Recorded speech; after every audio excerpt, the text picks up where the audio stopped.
A warm welcome to all of you to this Inaugural Biennial Conference on Malaysian Chinese Studies 2012, organized by Center for Malaysian Chinese Studies, entitled The Chinese in Malaysia From Migrants to Citizens. 现在我们恭请大会第3场主题演讲的主持人张秉琦博士及主题演讲人柯雪润教授到台上来。Ladies and gentlemen, to start this morning's session, we will now proceed with the keynote address titled, New Questions, New Directions in Malaysia Chinese Studies.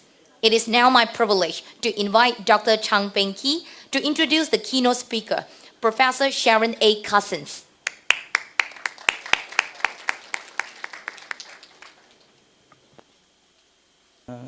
敬佩的柯雪润教授 Professor Sharon Carstens 也是我们这个环节的主题演讲学人，各位双年会的参与学者、华研同仁、女士们、男士们，大家早上好！非常感谢各位在今天这么早的时间踊跃的出席这场主题演讲，讲题为马来西亚华人研究的新问题、新方向。今天的主讲学人有了我们30多年对马来西亚华人的研究经验。柯雪润教授现在为美国波特兰州立大学 （Portland State University） 人类学系教授，也是该大学研究所也是该大学亚洲研究所所长。在2天前，我到机场接机的时候，我把握时间向柯雪润教授了解他对于马来西亚的研究。当我听说他在1978年，也就是在34年前，来到马来西亚，骑着电单车到布赖这个小地方，在那边进行了1年的研究，收集了他博士论文的资料，我很惊讶，也很敬佩。今天在30多年后，他在台上今天要为我们讲解几个关系到我们马来西亚华人研究的问题。我发觉到在他的论文中，他向我们提出了3个重要的问题。第一，日益加深的全球化对马来西亚华人意味着什么？第二，不断演变的地区和空间特性如何影响马来西亚华人社区以及他们的社会问题、社会关系？不好意思。最后就是当地马来西亚华人文化如何被延续和改变。我在这方面呢，也想跟柯雪润教授多多了解。身为马来西亚的华人，我本身认为在这方面也非常缺乏这方面的知识。然后今天我看到柯雪润为我们带来了他30多年来的经验，我认为这个机会不可缺乏。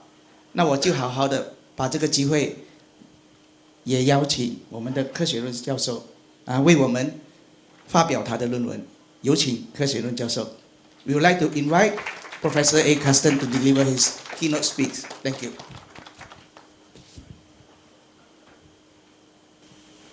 早安，大家好。So, good morning, distinguished guests, fellow scholars, and generous conference organizers. I would like to thank you for the honor of being asked to share with you a few ideas on the past and the present and the future of Malaysian Chinese studies. As many of you know, I understand a fair bit of Mandarin. I read Chinese, but my spoken Chinese right now is very rusty. I haven't used it for a long time, and so I ask your indulgence in allowing me to present my paper today in English. The English version is also printed in your program. I found yesterday that when I was listening to Chinese presentations, if I had the Chinese in front of me and listened, I understood quite a bit. So I'm hoping that that may help. Most of my remarks today are coming pretty much straight from the paper that I wrote. So if you don't understand me, I'm sorry, but you can ask me questions later on. And I'll understand your Chinese, I hope. Okay, so new questions, new directions in Malaysian Chinese studies. The title for this presentation was chosen long before I began to write even my first paragraph. And I selected this title for several reasons. First, although Malaysia and Malaysian Chinese have never been far from my mind, my academic research for the last 10 years has focused on designing curricular frameworks for integrating culture into Chinese language instruction for young kindergarten through 8th grade students. And the story of that adventure is very long. I'd be happy to share it with you at another time. It's an interesting project, but it has taken me too far away from Malaysia. And I'm excited now to return to Malaysian research. So I decided that I wanted to identify a new research project, and if I then sat down and began to review what had recently been written on Malaysian Chinese and try to identify some key questions and directions, that this would be a good place to start. Second, my work in the area of language and culture has continued to sensitize me to the ways in which emerging theoretical perspectives encourage us to reframe our questions, to provide new insights into past and contemporary issues. And finally, especially when focusing on the present and the future, our research must stay abreast with the ways that shifting cultural conditions in Malaysia and elsewhere in Asia and the rest of the world create new possibilities and constraints on Chinese experiences in contemporary Malaysia. So I have divided my presentation into 3 sections of varying length. First, as an anthropologist whose inspiration and understanding derives especially from close observation and personal conversations, I began with some impressions of cultural continuities and change from a 3-week visit to Malaysia in September in 2010. The second section presents a brief overview of changing theoretical approaches and topical issues in Malaysian Chinese studies. And here I begin with a short discussion of cultural definition, which has been key for my own work, and I use some examples of my own work to talk about how shifting ideas of culture shifted the kinds of questions I asked and the kinds of ways that I wrote about these questions. And then I go on to talk about Malaysian Chinese studies in general in the last 40 years and talk about some patterns that I see that have developed over time. Finally, my last section is the section that I really wrote this paper is what I wrote the paper to do, which is to ask some new questions or to try to formulate some new questions. And so I've come up with 3 questions, and there are many others, or 3 broad questions. There are many others, of course, that we could ask. The first is, what does it mean to be Malaysian Chinese in a globalizing world? Second, how are shifting features of local place and space affecting Malaysian Chinese communities and social relationships? And third, how is local Malaysian Chinese culture being reproduced and altered? So I'm going to begin with just a few remarks on this brief 3-week visit. I hadn't been back to Malaysia for over 10 years. And so what I wanted to do mostly was to touch base with old friends and just to kind of get a sense of how things were changing and shifting and what was new and what was the same. So I arrived in the airport after a 24-hour flight. That's pretty much what it takes to get here.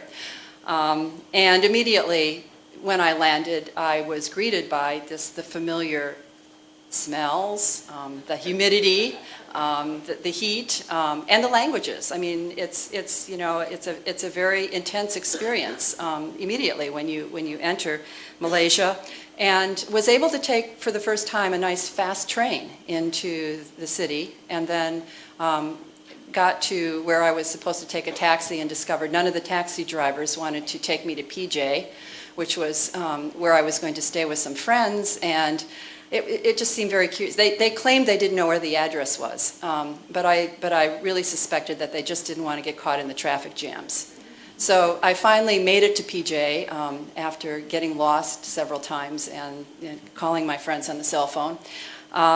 And immediately, as soon as I got to my friends, it was just like those 10 years had never, happened. We were just back to talking about old times. But there were some things that were changed.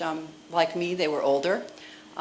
They were living in a new generational style of living. They were concerned about their health in new ways.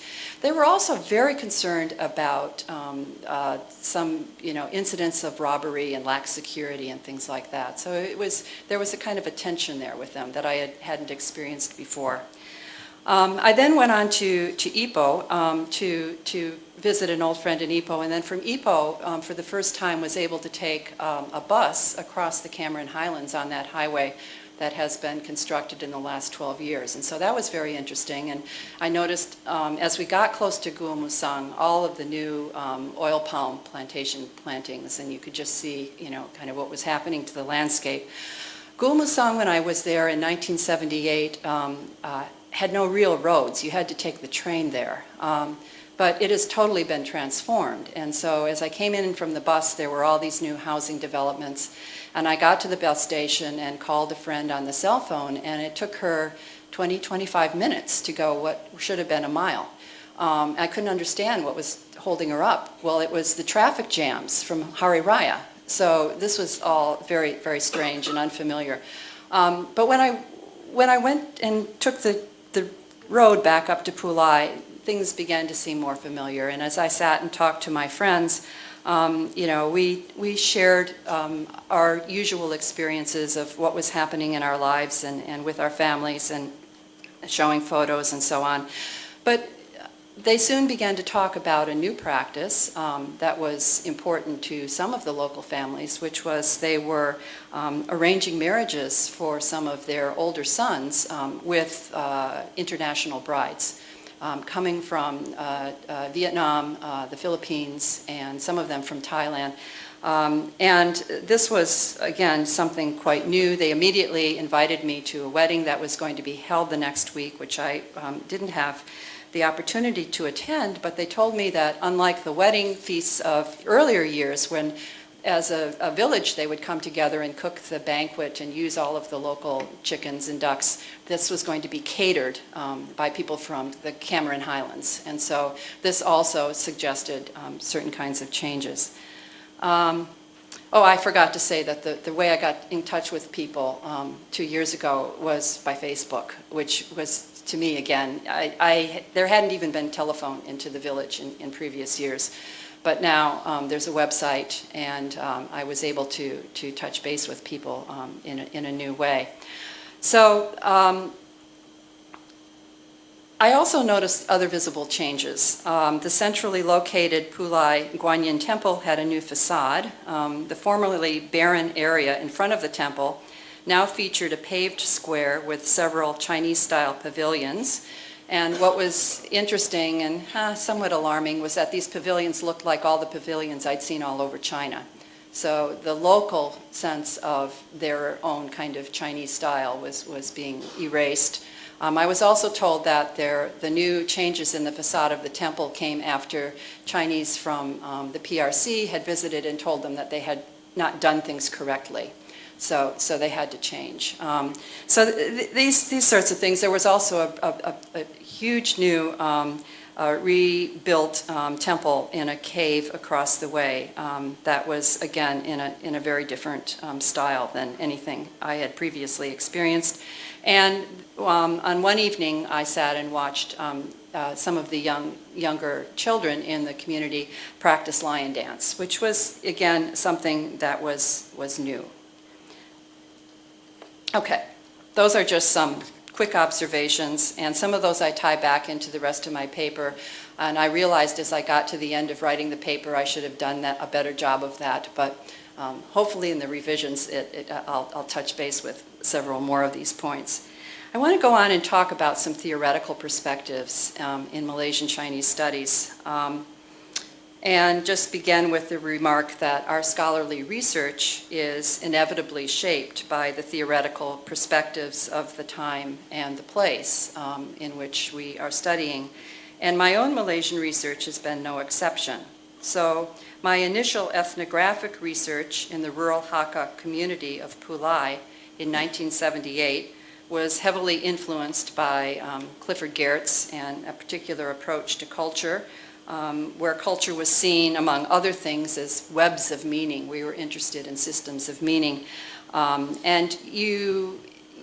These systems of meaning were what people used to make sense of the world, but as an anthropologist, we could observe these systems of meaning in publicly displayed actions, and particularly in things like rituals and temple festivals, but also in other kinds of settings.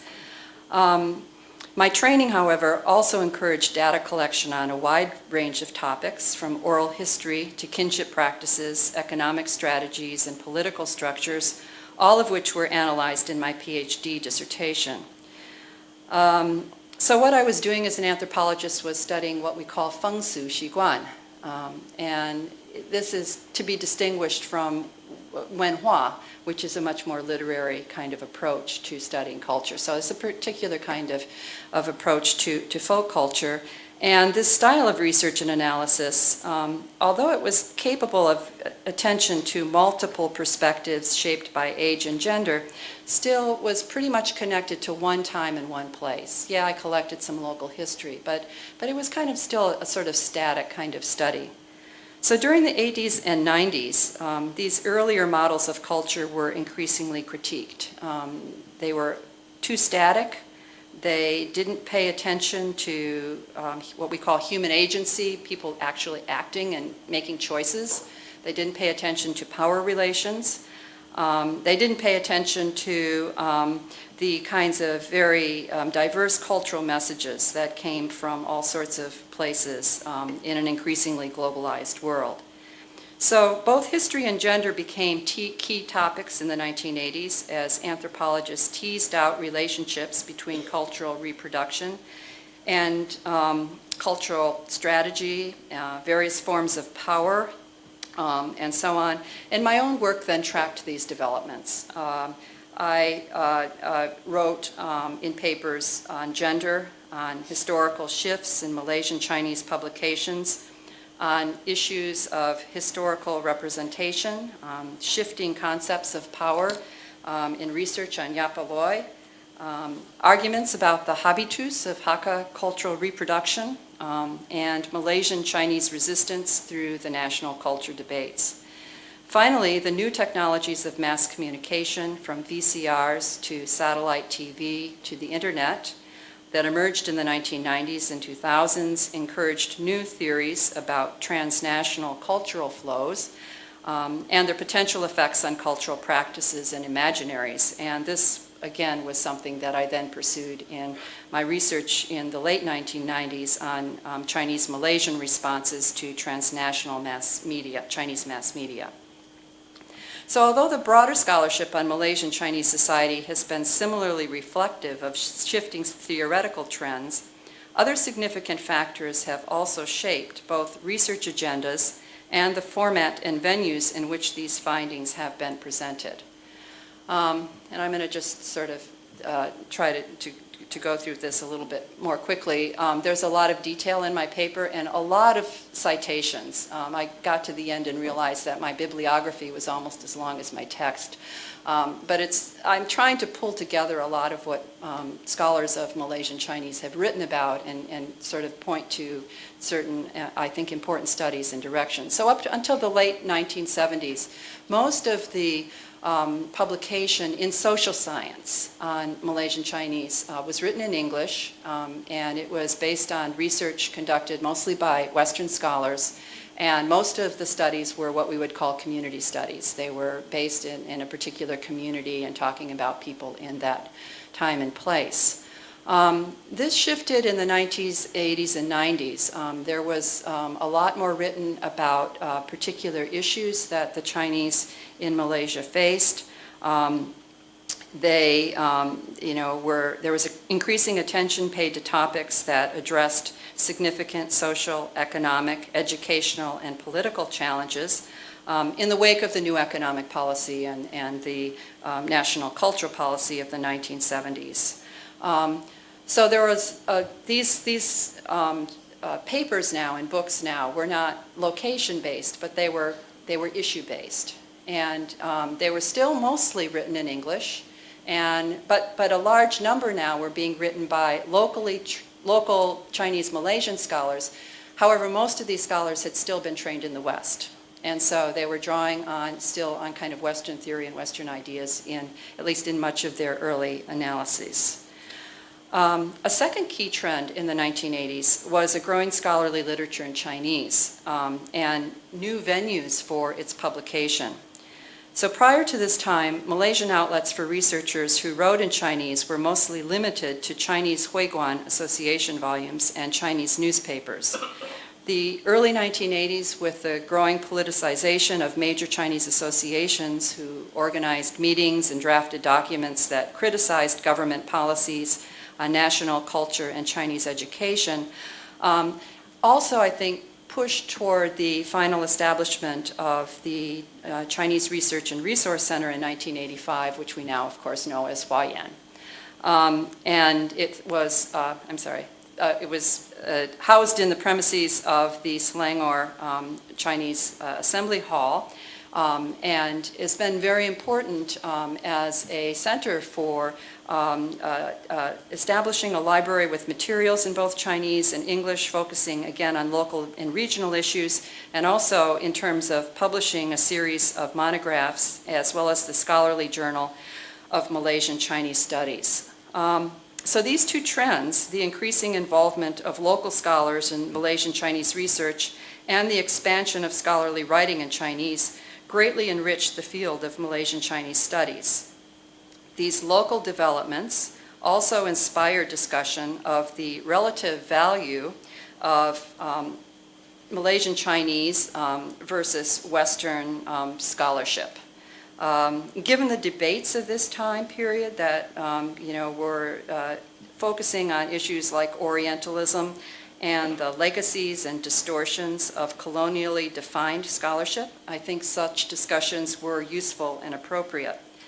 In the long run, however, I would argue that it's important to recognize and value the different insights that local and international scholars potentially bring to scholarly interpretation. Issues surrounding the varied perspectives attained through writing and researching in English or Chinese raise similar but also different questions. Most scholars would agree that examining topics of Malaysian Chinese history and society through a single language medium has its limitations.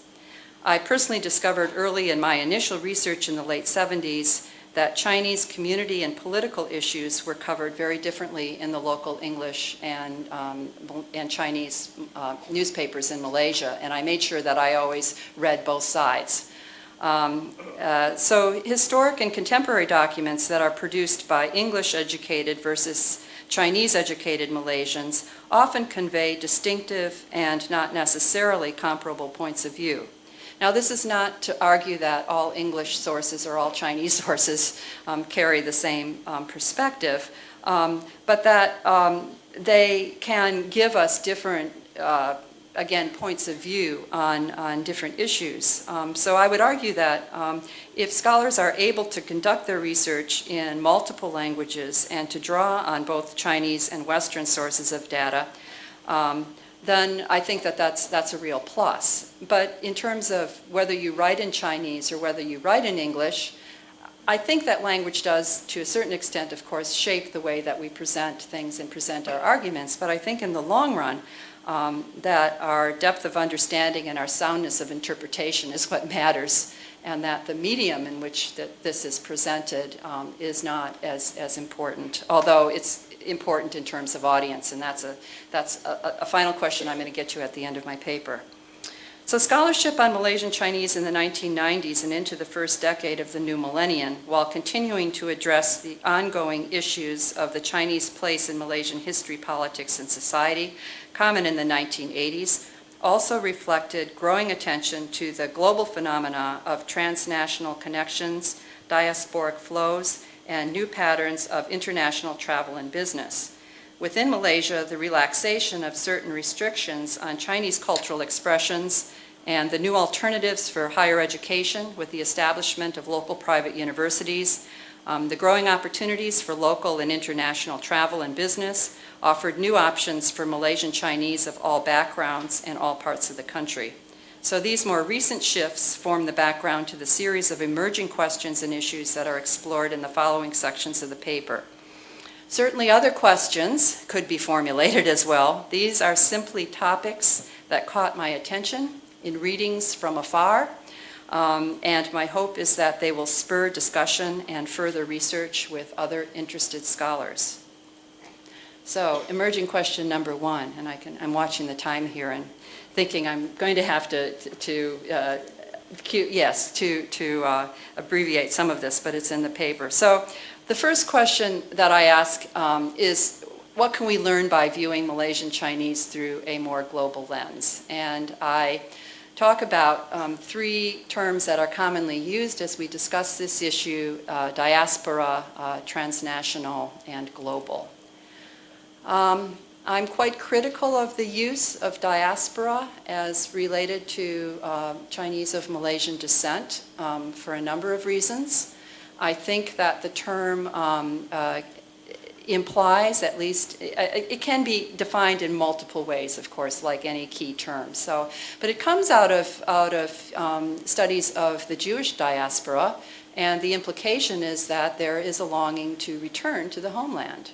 And this, I think, is still an implied meaning of the term, and I think that these continued ties to the homeland are, may be somewhat questionable for Malaysian Chinese. And I think that in some respects it reminds me of the term Huaqiao, that kind of the bridge back to China. And if we think about the reasons that term has fallen into disuse among Chinese in Southeast Asia, or Southeast Asians of Chinese descent, if we might put it that way, I think we can understand some of the issues with diaspora. Diaspora also has the connotation of, so you're coming from a central place and going out, so that there's a sense of otherness wherever it is that you are living, that isn't your real home, or where, etc. I also think that is very problematic for Malaysian Chinese, most of whom whose families have been here for multiple generations and for whom this is home. And finally, I think that when you use the term diaspora, and often when it's used in scholarly studies, it seems to imply a kind of commonality among the people who are in this diaspora. In other words, they've all come from the same place, and so they're part of the Chinese diaspora. And I think that papers over very, very important differences, and particularly differences in terms of how long people have been living in their current place of residence. And I use the example that we heard yesterday in Professor Hong Liu's paper about Chinese in Singapore, the old Chinese and the more recent Chinese immigrants. And you could say, well, they're both part of the Chinese diaspora, but I don't think that gets us very far in understanding what's going on there. So diaspora for me is not particularly useful. Transnationalism is a term that, at least within the social sciences and among anthropologists, was initially used a lot in the study of migration, and especially migrant communities who, because of new forms of communication, are able to keep close ties with where they've come from. So transnational goes, you're tied between two places. So much of the social science and focuses on recent migrants. Again, I think that some of this would be quite applicable to more recent Chinese migrants in the US or Australia or maybe even Singapore in terms of their close ties still with where they've come from, but again for Malaysian Chinese is less useful. But I'm going to go on and talk about other ways to think about transnationalism. Globalization, refers to basically, it's a very general term, these kind of global movements of goods and services and people throughout the world. Here we're not focusing so much on Chinese ties with Chinese, but we're focusing on how there are kind of multiple kinds of places in which things emerge from in a globalized world. There's often discussion of whether, the world is all becoming too much the same, homogenizing effects of globalization. But I think that there's some really interesting questions that we could ask here in terms of Malaysian Chinese who are certainly not only affected by what's going on in China, or Taiwan or Hong Kong, but and you see a lot of influence here from all different parts of the world. So transnational connections with China, I think, is of course a big topic, and Professor Liu dealt on this topic very nicely yesterday in much of his discussion. In my paper, I look at some of the common assumptions that people were making, especially when in the 90s, when these ties were initially established, and the assumption that Malaysian Chinese would automatically and naturally do wonderful business in China because they had the language and the culture, and so they were going to be the main force for business in China from Malaysia, that they would want to go back because of ancestral ties, that they would have these kind of natural cultural affinities. And in my paper, I argue against all of these, not so much from my own experience, but from what I'm reading in the literature. And I'd love to get into a further discussion on this with other people, because this was the literature. Am I going too fast now? I'm sorry. Okay, no? Okay. So this was the literature that was available to me. So there was some nice critiques about first the kind of what is called the essentialist ideas of, Chinese business practices all being of a certain type, and that this gives them an advantage. And the studies show that, people who do business who are of Chinese descent have a wide range of business practices, and they're not necessarily more or less Chinese than a lot of the other practices of non-Chinese. The first generation has indeed, first generation immigrants to Malaysia in Singapore have gone back sometimes to ancestral villages and have donated money for schools and roads and things like that. But from what I read in the literature, second generation folks and their kids are not that interested, and that they in fact are often quite distressed by the sense that the folks back there in the ancestral village in China just see them as cash cows for bringing them gifts. And so there's some real questions about, those ancestral ties. There's some interesting research done on Malaysian students in the PRC that show that the Malaysian students are feeling like they are not respected, that they are seen as less than Chinese, and that this is not that in fact they come to miss Malaysia very much. And this is quite different from the experience of Chinese students in Taiwan. So that's interesting. And finally, I talk a little bit about this new group that's linked, trying to oppose the split between Taiwan and China for various reasons. This is all in more detail in my paper. I'm hurrying through this in part because I want to get on to what I think are the questions about transnationalism and connections with China, I think, are things that have attracted quite a bit of scholarly attention.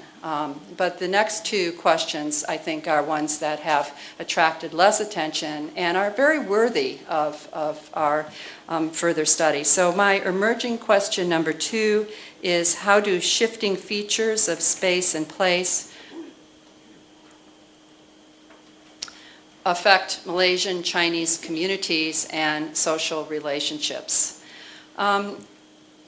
So space and place, these are hot topics in scholarship these days. There's a lot of theorizing about what we mean by space and place.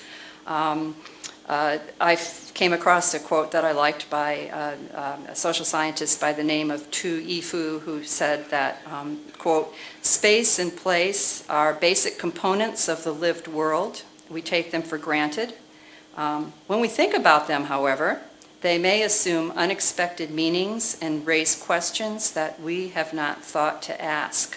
So in Malaysia, issues of space and place are central to discussions of a number of topics. And here I focus on four. First of all, the shifts from rural to urban residents. Second, the current and future situation of rural new villages. Third, emerging social patterns of urban populations, both old and new. And four, the effect of the internet and new social media in bridging geographic distance. So you all know about the background of new villages. I don't need to go through that. But basically, the new villages were designed to basically be mostly agriculturally based communities.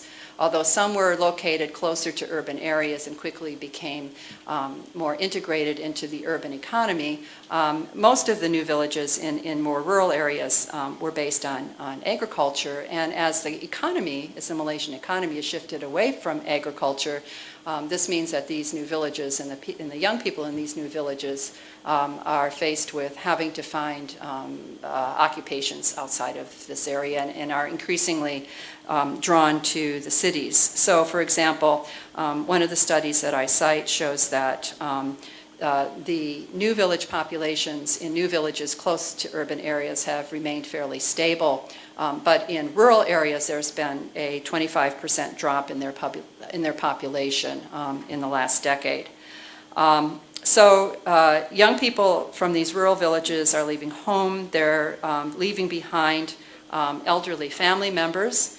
And the question is how to address some of the issues for these rural new villages. And some local scholars have suggested some ways to perhaps rezone space, to use IT to connect new villages with urban kinds of employment and so on and so forth. And I just suggest in my paper that this would be, I think, a good focus of what we might call applied social research or applied anthropology, where we might get involved in trying to assess the problems and then trying to figure out ways of addressing certain solutions to those, or designing certain solutions to those problems as we work with the people who continue to live in those places. Secondly, I think this question of urban space and place, Malaysia has gone from a population where only 28% was urban in 1970 to a place in 2004 where 64% was urban. And some of this is due to natural increase, but most of it is due to migrants.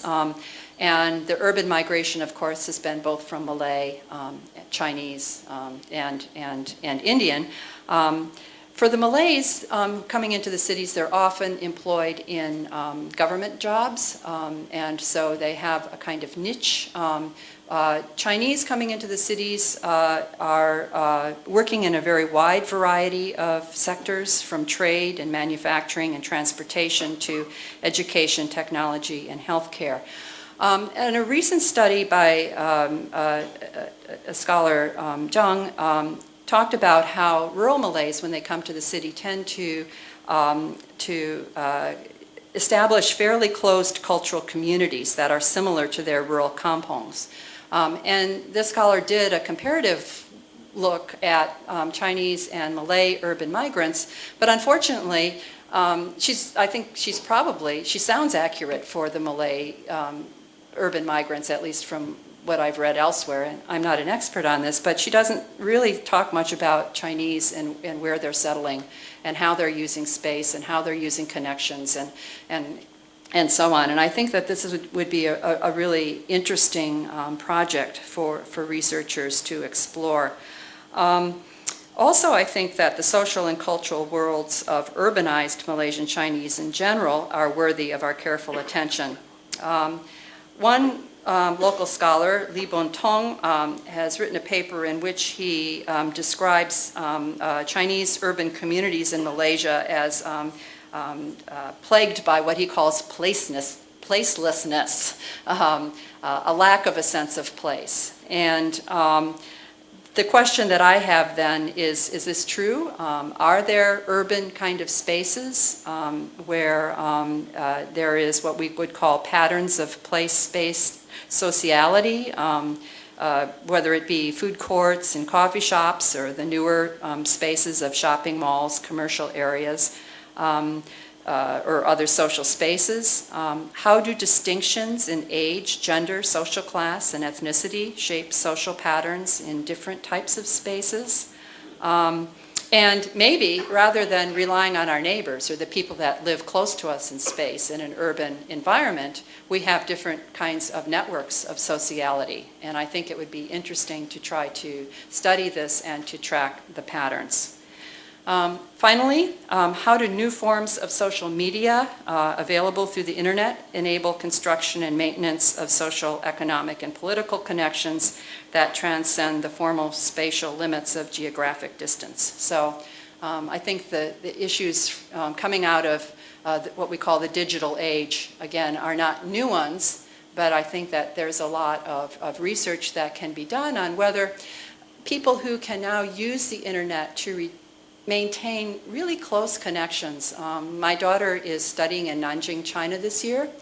Skype, it's amazing. I mean, every week, we have what feels like a personal face-to-face conversation. And we can maintain a very close and intimate sense of each other. And so with this new kind of technology, is it possible for people who are living in these, far away places from each other to retain ties or to make decisions about where they live, knowing that they can maintain their ties in other ways? It doesn't matter if you live next door, but you can now live somewhere else, but you can keep things going in another way. So I think that this would be a really interesting kind of research project to pursue. Okay, finally, emerging question number 3. How do education and the arts contribute to the reproduction and transformation of contemporary Malaysian Chinese cultures? So in this section, one of my big questions is how shifts in educational choices and educational practices are shaping and changing Malaysian Chinese, and especially in new generations. So while prior to the 1970s, educational choices allowed for a growing English-educated versus Chinese-educated kind of divide, since the 1970s and the new choices available, English is no longer an option, although I hear that private English schools are now going to be a real option again. But most students now have returned to Mandarin primary schools, something like 90%. And although we have private Chinese secondary schools, most students go on to national type Malay medium secondary schools. And then since the 90s, there are new choices in terms of higher education. And so you have everything from, of course, Malay medium public universities to a growing number of private colleges, universities that teach both in English and in Chinese. So we've got a true multilingual population. And I'm very interested in how the use of language, first of all, how people are using languages in different spheres and with different people. And also how this shapes their sense of identity, how this shapes their notion about their future, what they can and can't do. I'm interested in whether that old English-Chinese divide, English-educated, Chinese-educated divide is changing. I think it probably is, and I think it would be interesting to look at that and what it means. So I think that there's just a lot of questions that we can ask in this area, and this is a part of what I hope to be a future research project. So again, these are some of the questions. I'm really interested also in dialects, or topolects is a more appropriate term for Hokkien, Hakka, Cantonese, and so on. I heard in a paper yesterday that children who are going to a couple of Mandarin medium schools tend to use dialect more with their grandparents and less with their parents, and even less with their siblings, and so on and so forth. And I think that there's a lot of, I've heard this kind of story from other people, but I think it would be very interesting to do research on how dialects are used or not used, the extent, the depth of their use in terms of communicative practices. Are they mainly a way of asserting identity? And we can have kind of normal coffee table conversation, but we couldn't get anything, we couldn't really discuss politics, or we couldn't really discuss anything very deep. And so in order to do that, we have to switch to Mandarin, or we have to switch to English, or we have to switch to Malay. So the way to think about how languages are used, and then what this means for Malaysian Chinese cultures. Finally, when I was here a couple years ago, I was introduced to some new young fiction authors, and one of the things that I noticed a lot when I was studying in the late 90s was what seemed to be a lack of attention to Malaysian Chinese literature by Malaysian Chinese. You couldn't find it in the bookstores. You certainly I didn't find it in the school libraries. I didn't find much of it being available. And what I'm seeing is a sense that there is more of a range of writing being published in Chinese by local authors. And I think it would be interesting to see who's reading it, what they think about it. So kinds of reception studies, similar to some of the things that I was doing with transnational mass media in the late 90s. I'd like to see that done with local literature. There also, I think, from what I've seen, is an increasing interest in Peranakan cultures, and I'm wondering if that also means a kind of interest in what we might call hybridized cultures, and what that means for thinking about Malaysian Chinese culture in the present and the future. And finally, there's some new Malaysian Chinese films out there because of digital technology. They're not widely available. There's a very few places that they're being shown, but there's some interesting filming that's starting to take place. I think that because the technology is available and it's not too expensive, that this is going to be a growing medium of expression, and I think that this would be very interesting to pay attention to. So, a lot of this is posed as specific questions in my paper. I also cite particular studies in which I think people have taken a beginning step in some of these issues. I'm running out of time, so I just want to hurry on to the final concluding remarks. So, rather than do a summary of what I've been saying, I thought I would end by just making 3 observations about the kind of research that I personally would like to do more of, and I would like to see more being done also by local scholars. First of all, I think that we need to do more comparative research. I think we can really learn a lot by comparing not only we can compare. I think we need to compare places within Malaysia more. We all know that Penang and Johor and Malacca and KL are quite different places in a lot of different ways. But we don't see very many comparative studies. We see studies that are taking place in one of these places. Sabah and Sarawak. I just keep seeing them as a separate chapter in a book. You know, there's no real active comparison going on, and I think that we have a lot to learn from doing, again, comparative studies, and then, of course, comparing what's happening with Malaysian Chinese to people elsewhere. Puts them in a different perspective, and also, I think, makes them much more interesting to international audiences. So, Madam Chu yesterday, in her opening remarks, talked about the kind of the sense that Malaysian scholarship is behind a bit in terms of scholarship in Indonesia and scholarship in Thailand and some other Southeast Asian places. And I think Malaysian scholarship has the potential to be extremely exciting. But so actually, I'm going to skip to my last one. We have to think about our audience. And I think that audience has a bit to do with, again, positioning what we do in a wider framework and doing more comparative work. And then I also want to make a big plea for more collaborative research. We all have different skill sets, whether it be language, whether it be research methods, whether it be good interpersonal connections, whether it be really good crunching of those statistical figures, et cetera, et cetera.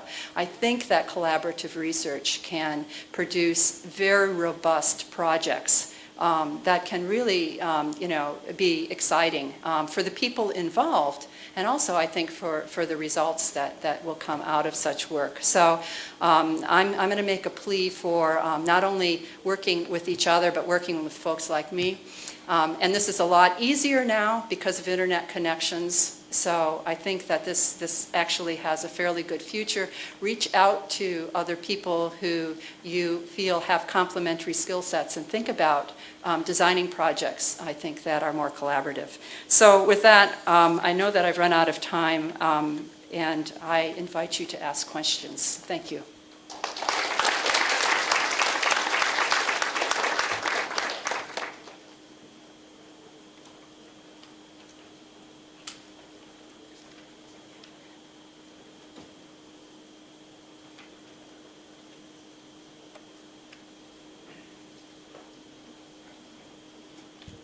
我们非常感谢柯雪润教授跟我们讲解了他对于那个研究马来西亚方面的研究的看法，也替我们解答了刚才我所提出的3个问题。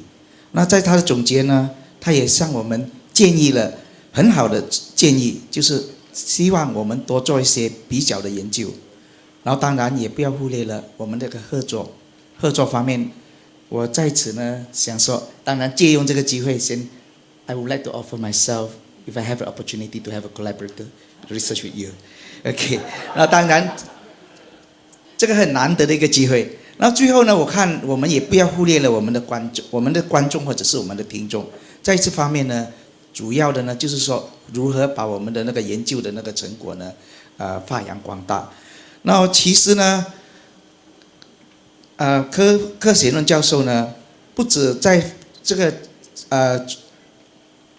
这个今天的那个讲座会方面呢，发表了他的论文。其实他在著作方面呢，也有很多对于马来西亚研究的著作。今天在我们的书摊那边呢，会有一本就是 Studies in Malaysia's Chinese World， 那个这方面呢，收集了他对于应该是整30年来的研究，就是从叶亚来的研究，论据19世纪马来西亚华文文化和政治的概况，华人客家文化、布莱地方文化研究，以及华人文化差异和自我认同等的主题演讲。我希望大家不要错过今天那个大好的机会。那因为我时间关系，我就不想再多说，我就把这个交流时间那开放给各位听众。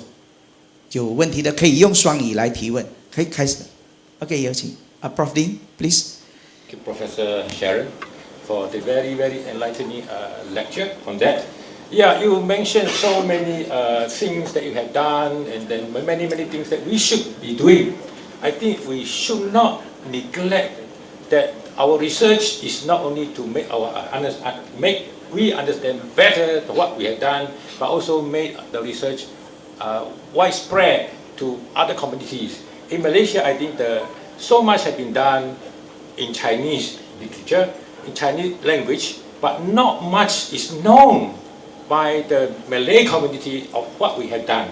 I think we should not forget that we should be writing more the research in Malay and also translating the research in Chinese into Malay so that what we have done can be understood better by our Malay friends. Thank you very much. Is it Can you just tell your affiliation? Sorry. Yeah, I'm from UKM, University of Malaysia. Thank you.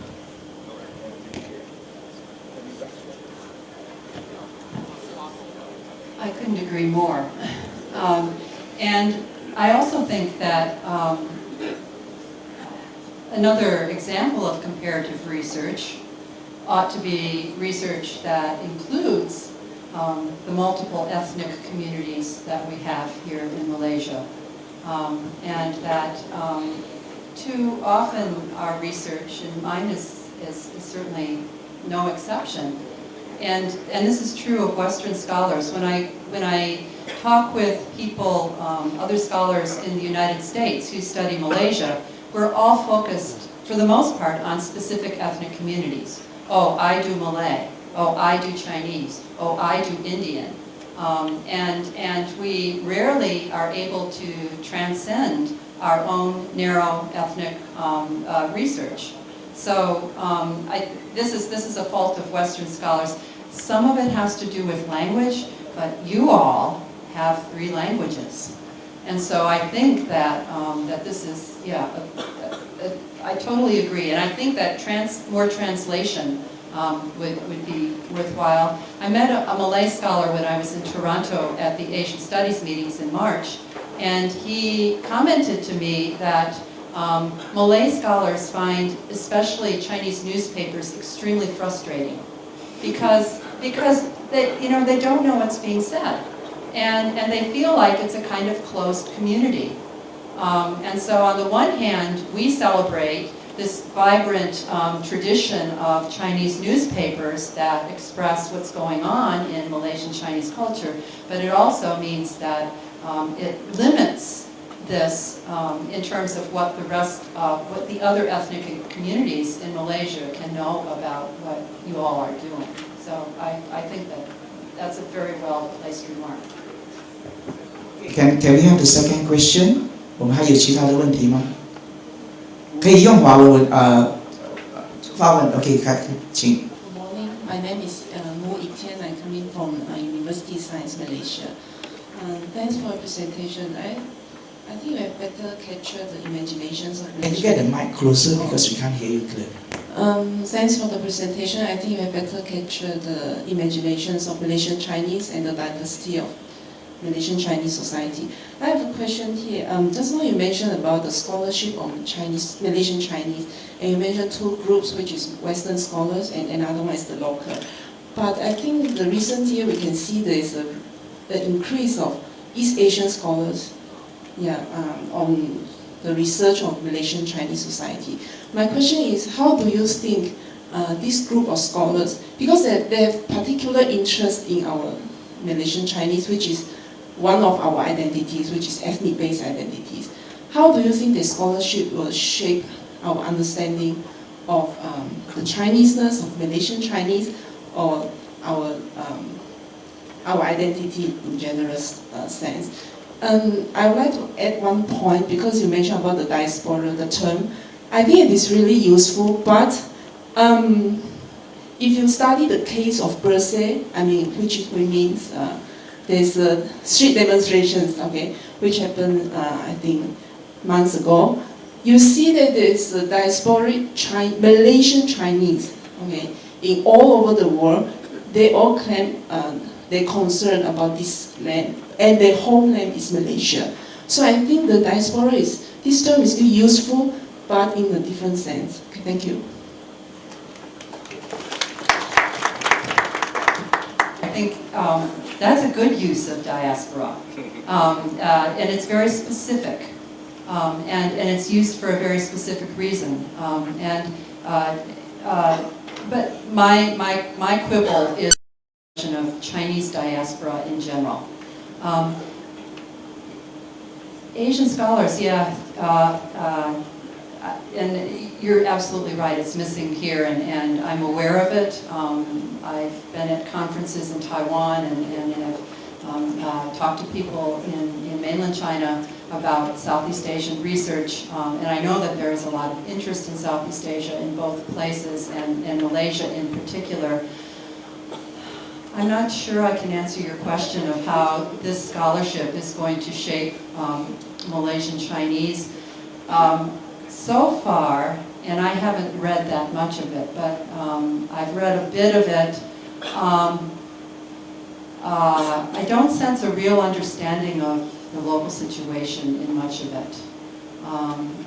And I see, and I don't mean this to be overly critical, but I see some typical kind of ideas about what Chinese are supposed to be or not supposed to be kind of coming through in the literature that represent more, their perspectives from Taiwan or mainland and are less sensitive to, I think, local experiences. So. Now I would like to thank Prof. Sharon Carstens for delivering his keynote speech and enlightening us for telling us what to do and answering the question.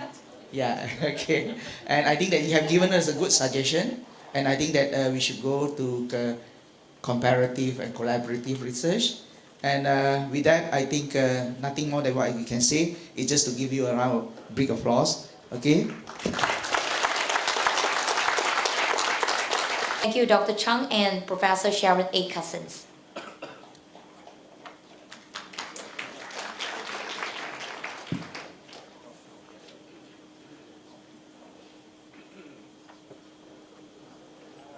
This is 做一个 marketing 啦，谁要Prof Sharon 来拿 autograph 的，有他的书可以上来这边啊。